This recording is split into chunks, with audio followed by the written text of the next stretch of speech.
Kaya walang natutunan mga kabataan yun eh. Paano ba naman kasi lahat pinaasa sa AI na yan. Tsaka yung Anton na yan, balita ko, sikat sa school yan ah. Paano ba naman kasi bully?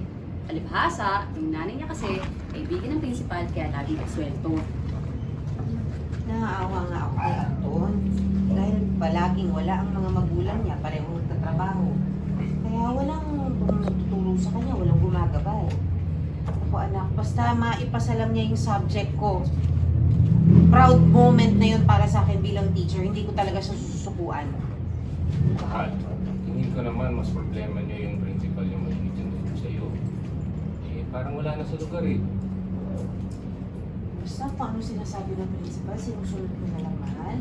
Ayoko naman na magkaroon pa kami ng samaan ng loob na dalawa. Tsaka kahit anong profesyon naman, hindi ba? Kailangan marunong tayo makisama. Maliit na problema lang yan. Basta importante, masaya ako sa ginagawa ko.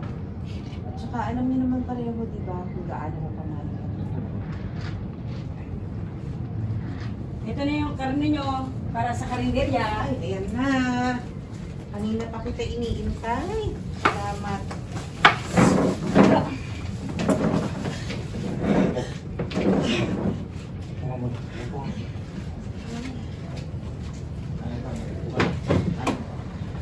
May pembe na rin.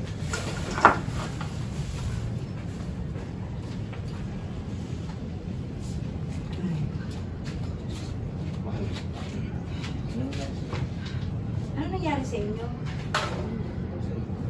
Ipiliwanag na po sa amin ito ng doktor. May pogi po kasi yung nanay ko. Kaya sa tuwing nakakita po siya ng tubo, yun po yung nagkakos kaya siya nahihimatay. May sakit din kasi siya sa puso.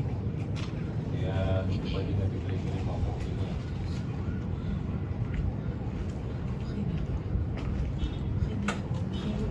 Okay na.